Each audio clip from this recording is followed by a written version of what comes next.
சொல்றது ஒன்று. என்னுடைய இனிய நண்பர் இலங்கை ஜெயராஜ் சொல்வார், அதை கொஞ்சம் டெவலப் பண்ணி சொல்வேன். எல்லாருக்கும் பிடிச்ச விஷயம் இந்த உலகத்தில் என்னன்னா கிரிக்கெட். கிரிக்கெட் யாருக்கு பிடிக்காது? எல்லாருக்கும் பிடிக்கும். இந்த கிரிக்கெட்டுக்கும் கீதைக்கும் ஒன்றும் வித்தியாசமே கிடையாது சார். கிரிக்கெட் நீங்க பாத்திருக்கீங்க, மைதானத்தில் ஒருத்தன் ஆடுறதுக்காக வரான். ஆடுறதுக்காக ஒருத்தன் வந்த உடனே அவனுக்கு பந்து போடுறதுக்காக ஒருத்தன் வரான். இது வரைக்கும் கரெக்ட், எந்த தப்பும் கிடையாது. ஏன்னா ஒண்டிக்கு ஒண்டி, அதான் நியாயம். ஒருத்தன் ஆட வந்தான், ஒருத்தன் பந்து போட வந்தான். 10 பேர் ரவுண்டு கட்டினானே, இது என்ன நியாயம்? சுத்தி அந்த 10 பேர் எதுக்கு வந்தான்? ஒரே வார்த்தை, இவனை ஒழிக்கணும்னு வந்தான். ஃபீல்டிங்கிறதுலாம் நீங்க டீசென்டா சொல்ற வார்த்தை, நான் ஒத்துக்க மாட்டேன். இவனை ஒழிக்கணும்ன்ற ஐடியாவில் 10 பேர் வந்தான். இதுல இருந்து உங்களுக்கு வாழ்க்கை புரிஞ்சு போச்சா? என்ன, ஒருத்தன் வாழணும்னு புறப்பட்டா அவனை ஒழிக்கணும்னு 10 பேர் புறப்படுவான். இத்தனையும் தாண்டி தான் இந்த உலகத்துல வாழ முடியும்னா கிரிக்கெட் சொல்ற கீதை. இது பெருசு இல்லை. இவனாவது ஒருத்தன் ஆட வந்தான், ஒருத்தன் பந்து போட வந்தான், 10 பேர் ஒழிக்க வந்தான். 10,000 பேர் அங்க எதுக்கு வந்தான்? 10,000 பேர் எதுக்கு வந்தான்? ஒரு வேலை வெட்டி இல்லை இருந்தா வருவாங்க. அவன் என்ன பண்றான் பாருங்க, அந்த 10,000 பேரும் என்னன்னா 4 அடிச்சாலும் 4 கத்துறான், அவுட்னாலும் அவுட் அப்படின்னு கத்துறான். கத்தணும்ன்ற முடிவோடு இருக்கிறான். எதுக்கு என்னெல்லாம் கிடையாது. 4நாலும் ஒரு சத்தம் தான், அவுட்னாலும் ஒரு சத்தம் தான். இந்த பழைய சினிமா பாட்டு ஒண்ணு இருக்கு, வாழ்ந்தாலும் பேசும் தாழ்ந்தாலும் ஏசும் வையகம் இதுதானடா. இதுக்கு ஒரு அருமையான எக்ஸாம்பிள் அது. என்ன, 4 அடிச்சாலும் கைதட்டி வாழ்த்துறான், அவுட்னாலும் கைதட்டி அவன் பாட்டு கத்திக்கிட்டே இருக்கிறான். இதுல நாம ஒண்ணு கத்துக்கணும். என்ன, நாம இந்த உலகத்துல வாழ்ந்தாலும் நம்மளை பத்தி 10 பேர் பேசுவான், தாழ்ந்தாலும் நம்மளை பத்தி 10 பேர் பேசுவான். ஏன்னா என்ன பேசினாலும் அதை பத்தி கவலையே படக்கூடாது. இது 2வது மெசேஜ். அதுல 3வது ஒரு மெசேஜ் இருக்கு. என்ன, சரி ஆட வந்தா, அவன் பந்து போட வந்தா, திடீர்னு இந்த 10,000 பிசாசு எந்திரிச்சு ஒரு கத்து கத்தம், அவுட் அவுட். அப்ப உண்மையிலேயே அவன் அவுட் இல்ல சார், இவன் அவுட்டே இல்ல. அப்போ அந்த சமயத்துல இந்த டிவி கேமராவை அந்த கிரிக்கெட் பிளேயர் மூஞ்சில வச்சீங்கன்னா 1.5 லிட்டர் விளக்கெண்ணையை பிடிக்கலாம். ஏன்னா அவன் அவுட் இல்லேன்னு அவனுக்கு தெரியும். ஒரு பையன் நம்ப மாட்டான். அவன் என்ன பண்ணுவான்? அந்த அம்பையர் கொடுக்கிற வரையில அவன் அப்படியே சோர்ந்து போய் நிற்பான். இந்த 10,000 பிசாசும் அவங்க சொத்தை கொள்ளையடிக்கிற மாதிரி அவுட் அவுட். கடைசியா அந்த அம்பையர் நாட் அவுட். அவன் ஒரே ஒரு ஆளு, நல்ல ஒருத்தர் இருப்பான் அம்பையர்ல, ஒரே ஒரு ஆளு. அவன் நாட் அவுட்னு கொடுத்த உடனே இந்த 10,000 பிசாசு அப்படியே புஷ். என்ன உண்மை விளங்குச்சுன்னா, வெரி சிம்பிள்.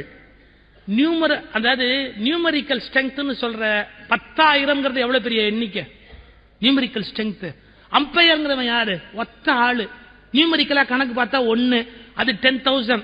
ஒரே ஒரு உண்மை என்னன்னா, அசத்தியத்தின் குரல் எண்ணிக்கையில் வலிமையாக இருந்தாலும் சத்தியத்தின் மெல்லிய ஒற்றை குரலுக்கு முன்பாக அசத்தியம் ஒடுங்கி உட்கார்ந்து விடுகிறது. அசத்தியத்தினுடைய குரல் வலிமையா இருந்தா கூட சத்தியத்தின் மெல்லிய ஒற்றை குரலுக்கு முன்பு அது எடுபடாது. பிரிட்டிஷ் கவர்மெண்ட்டை விட வலிமையான கவர்மெண்ட் உண்டா?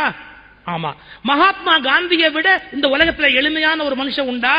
இந்த உலகத்துல வேற யாருமே கிடையாது.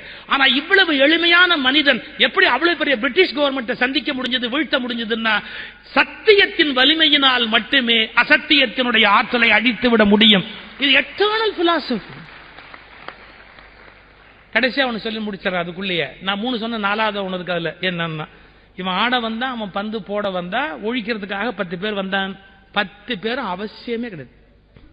இவனை ஒழிக்கிறதுக்கு அந்த 10 பேரும் அவசியம் கிடையாது. யார் தெரியுமா? இவன் கூட ஒருத்தனை கூட்டிட்டு வந்தான் பாத்தீங்களா, அவன் போதும்.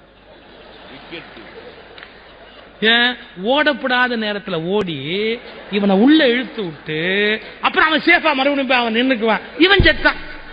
இப்ப உங்களுக்கு வாழ்க்கையில என்ன புரிஞ்சது? எப்போதும் எதிரிகள் தான் நம்மை வீழ்த்த வேண்டும் என்பதில்லை. பல சமயத்தில் நம்மவர்களே நம்மை வீழ்த்தி விடுவார்கள். அப்படிங்கிற மிகப்பெரிய வாழ்க்கை ரகசியத்தை கத்துக்கலாம். எல்லாத்த விட என்ன முக்கியம் தெரியுங்களா? ஒவ்வொரு பாலும் இவன் அவுட் ஆக்கணும் தான் வந்தது. ஒவ்வொரு பாலும் இவன் அவுட் ஆக்கணும் தான் வந்தது. அதை ப்ராப்பரா யூஸ் பண்ணதால தான் இவன் செஞ்சுரியை அடிச்சான். உங்களை வீழ்த்துவதற்காக உலகம் ஒவ்வொரு பந்தை எறிகிற போதும் அதை உங்கள் செஞ்சுரிக்கான பந்து என்று நீங்கள் பயன்படுத்துகிற போது உங்களை இந்த உலகத்தில் வேறு யாராலும் வெல்ல முடியாது. இதான் வெற்றியின் மிகப்பெரிய ரகசியம். எனவே ஆனந்தமாக இருங்கள், வாழ்க்கையின் நிஜங்களை நிஜங்களாகவே சந்தியுங்கள். எதிர்த்தரப்பை பற்றி கவலைப்படாதீர்கள். நாம் நிம்மதியாகவும் நிறைவாகவும் இருப்பதுதான் பூரணமான ஒரு வாழ்க்கை என்பதை புரிந்து கொள்ளுங்கள். நம்முடைய விருப்பப்படி இன்னொருவர் இருக்க வேண்டும் என்று கட்டாயப்படுத்தாதீர்கள். யாரையும் அடிமைப்படுத்தாதீர்கள்.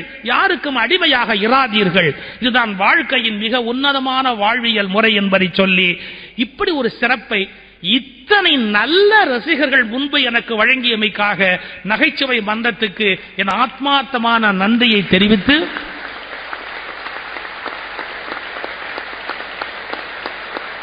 என் மிகுந்த மரியாதைக்குரிய ஐயா ஏவிஎம் சரவணன் அவர்கள், இனிய நண்பர் முரளி அவர்கள், போற்றுதலுக்குரிய பேராசிரியர் பாப்பையா அவர்கள், இப்படி உயர்ந்த சபையில் எனக்கு இந்த பெருமை கிடைத்தமை குறித்து என் தாய், என் தந்தை, என் பரம்பரை சார்பில் நன்றியும் வணக்கமும். நன்றி.